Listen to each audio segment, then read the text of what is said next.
Di video kali ini saya akan membuat tutorial tentang cara penyepuhan yang baik dan benar ya. Kebetulan di sini saya kedatangan tamu yang meminta saya untuk menyepuhkan ulang golok tebasnya ya. Dikarenakan kata beliau ini goloknya mudah tumpul ya teman-teman. Dan saya pastikan untuk proses penyepuhannya mungkin ini kurang tua ya teman-teman. Baik, sebelum proses penyepuhan kita bersihkan terlebih dahulu bilahnya ya. Kita flatkan kembali atau kita tajamkan terlebih dahulu ya. Untuk teman-teman silahkan disimak ya videonya sampai selesai. Dikarenakan ini untuk edukasi teman-teman, apalagi untuk para pemula biar lebih paham ya ataupun lebih tahu secara detail prosesnya ya. Ini untuk proses penyepuhannya kita untuk golok tebas menggunakan media air ya teman-teman.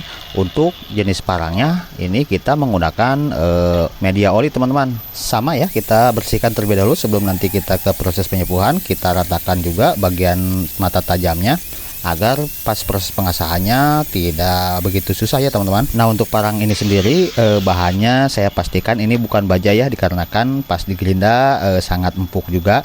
Nanti kita tinggal ke pembuktiannya saja ya.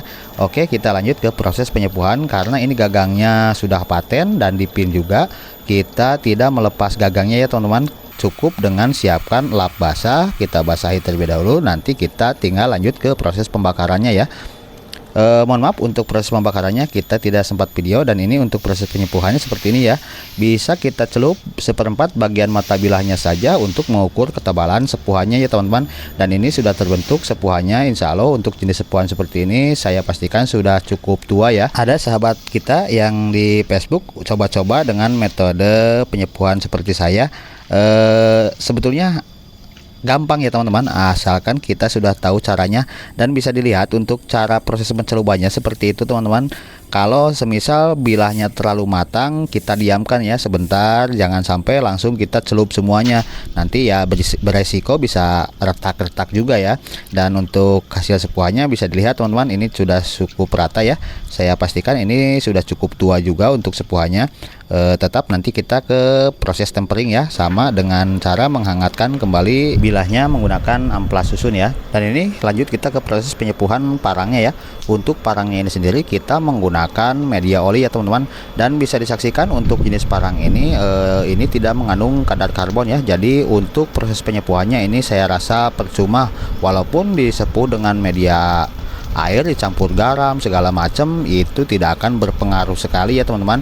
Nanti teman-teman bisa dilihat untuk hasil sepuhannya seperti apa, dan saya akan bandingkan ya. Penyepuhannya saya akan bandingkan dengan golok sembelih yang sudah saya sepuh dengan menggunakan oli juga. Oke, ini kita lanjut celup si parangnya tersebut, dan teman-teman bisa lihat hasil sepuhannya sama sekali tidak terbentuk ya, dikarenakan bahan parang ini sendiri sama sekali tidak ada kandungan bajanya ya. Nah, ini hasil sepuhannya seperti ini, dia hitam saja, tidak ada oli yang terkelupas di bagian mata bilahnya.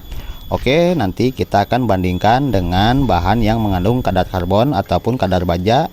Nah, ini golok sembelih ya, ini golok sembelih yang kita sepuh menggunakan media oli. Hasilnya rata ya teman-teman untuk sepuhannya. Dan untuk parang ini sendiri dia tidak ada kandungan karbonnya, dan untuk goloknya ini saya rasa bagus ya bahannya.